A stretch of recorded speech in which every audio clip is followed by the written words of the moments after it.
supaya orang seperti Rocky ini tahu fakta. Karena dia hanya bicara secara imajinasi dan pakai teori-teori yang kadang-kadang di kampus saya udah ketinggalan zaman. Oke. Saya guru besar Universitas Airlangga. Ya, Mudah-mudahan otakmu besar juga. Yang ditemukan ICW itu kemudian menimbulkan masalah sampingan, yaitu kecurigaan publik terhadap ketidakberesan atau ketidakefektifan komunikasi publik pemerintah sehingga harus nyewa influencer. Kan itu yang jadi soal sebetulnya kan. Nah itu yang kita mesti pelajari itu, kenapa hal yang sebetulnya teknis akuntansi, ICW ahli dalam teknis akuntansi, itu berubah menjadi perang wacana publik soal kemampuan pemerintah. Itu sama seperti orang kalau suaranya udah bagus, itu nggak perlu pakai synthesizer lagi di studio kan, nyanyi aja tuh. Jadi kelihatannya influencer ini synthesizer terhadap suara yang belum sempurna tuh. Nah itu yang saya mau persoalkan. Suara yang belum sempurna ini suara apa maksudnya? Suara pemerintah di dalam upaya untuk menghasilkan orkestrasi dianggap tidak sempurna sehingga perlu influencer. Kan itu pikiran publik kan. Apa nggak cukup kecerdasan ngabalin sehingga mesti pakai influencer? Kan mestinya beliau tersinggung dong. Kan tiap hari dia... Enggak. Oke, kalau nggak tersinggung lebih bagus itu. Apa nggak cukup KSP, satu panel KSP setiap hari ada di media massa itu? Kenapa mesti pakai influencer?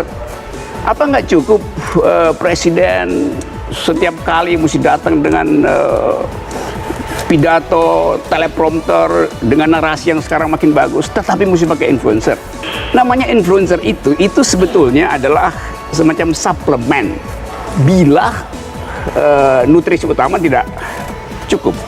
Tapi sekarang orang anggap kok influencer yang di depan. Berarti subjek utamanya itu memang incapacity untuk menghasilkan public opinion tadi, sehingga mesti pakai opinion leaders tambahan itu. Jadi itu problemnya sebetulnya. Nah, saya menganggap bahwa hari-hari ini memang ada suasana ketidakpercayaan pada semua informasi pemerintah tuh. Saya nggak berharap bahwa informasinya palsu, tapi faktanya orang nggak percaya.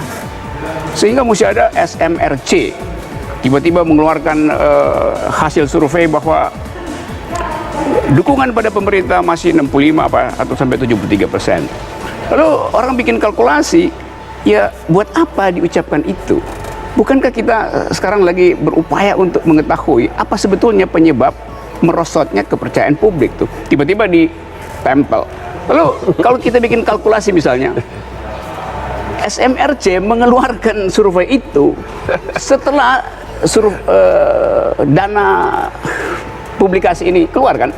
Jadi itu semacam orang mau jualan sapi, sapinya kurus, supaya kelihatan beratnya, itu digelontorin dulu air ke dalam perutnya. Terkait dengan program pemerintah diluncurkan kepada masyarakat, tidak semua orang masyarakat itu pintar seperti Rocky, tidak. Karena itu perlu dijelaskan kepada masyarakat. Siapa yang menjelaskan? Saya menyebutkan opinion leader, saya menyebutkan pemuka masyarakat, influencer termasuknya. Di mana hubungannya?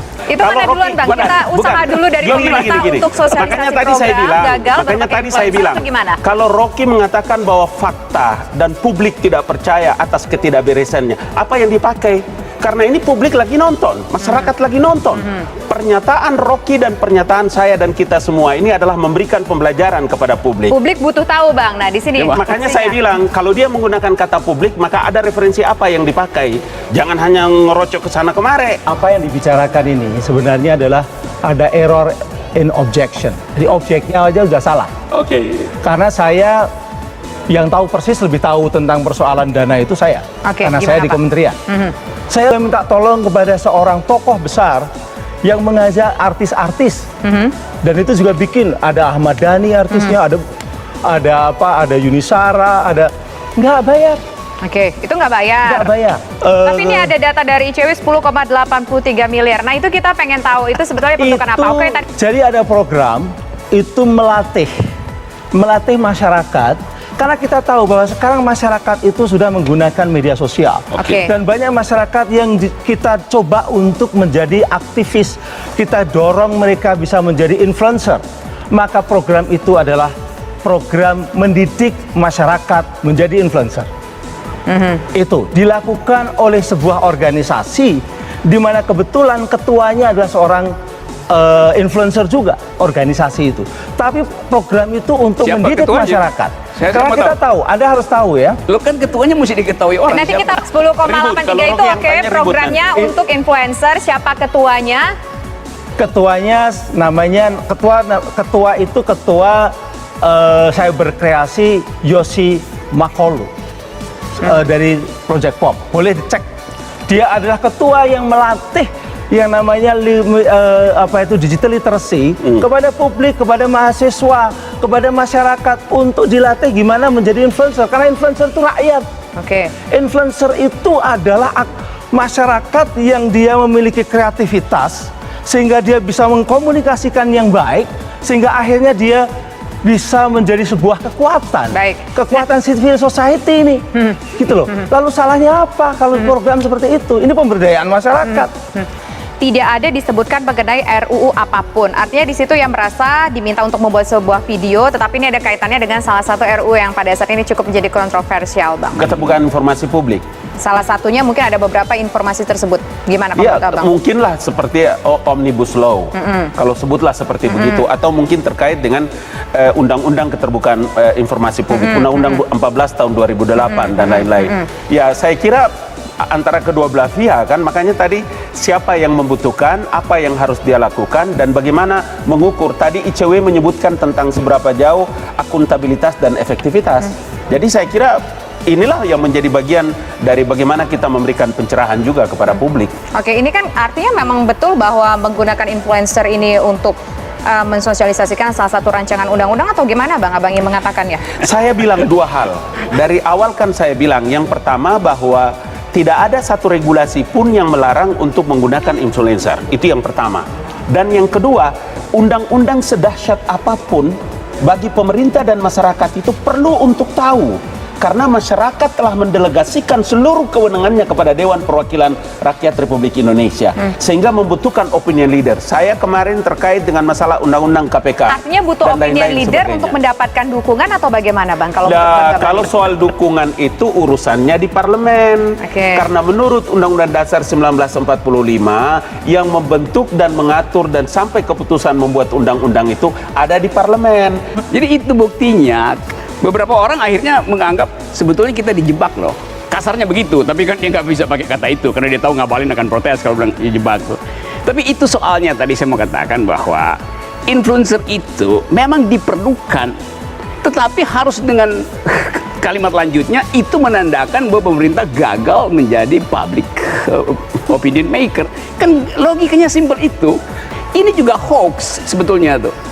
Karena pemerintah bilang, you sendiri wakili influencer itu untuk bikin literasinya jadi bagus. Ini dua netizen ngaku bahwa dia dipesan untuk bikin literasi tanpa konteks. ICW itu agak sopan pakai istilah dana influencer. Sebetulnya di kepala mereka itu, kalau saya boleh tafsirkan, yang dia maksud itu bukan influencer tapi hoaxer, hacker. Oke, coba deh kita konfirmasi dulu ke ICW.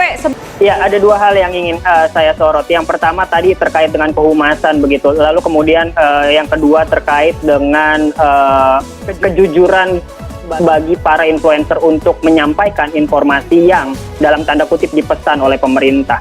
Kalau seandainya kita lihat begitu, beberapa influencer telah speak up di media sosial bahwa mereka dibayar begitu. Pertanyaannya kemudian adalah ketika mereka mendiseminasikan informasi tersebut, apakah ada tanda semacam sponsor atau iklan yang disampaikan oleh mereka untuk mengidentifikasi bahwa tweet tersebut atau informasi tersebut itu memang berbayar? Kan selama ini tidak. Nah, oleh sebab itu sebenarnya kalau memang pemerintah ingin menggunakan influencer begitu, minta untuk ke influencernya untuk menyematkan tagar iklan atau sponsor atau semacamnya agar rakyat ketika membaca informasi tersebut langsung paham siapa yang membayar mereka begitu. Karena kan tadi pemerintah bilang bahwa ya tidak masalah kita menyewa influencer begitu. Nah, saya ingin masuk ke dalam konteks kehumasan begitu. Sebenarnya kan ada peran kehumasan yang seharusnya ditingkatkan. Jangan sampai pemerintah ini terlena dengan jasa influencer sehingga mengabaikan fungsi-fungsi kehumasan yang ada di setiap kementerian. Begitu. Kalau memang seandainya pemerintah ingin melakukan atau membayar jasa influencer seterusnya, ya lebih baik fungsi kehumasan yang ada di kementerian itu dibubarkan begitu. Bang Abalin. Saya mau bilang bahwa tidak ada urusannya dengan Wana dan Rocky terkait dengan Biro Pers kah, kehumasan kah, bukan urusanmu itu organisasi pemerintah.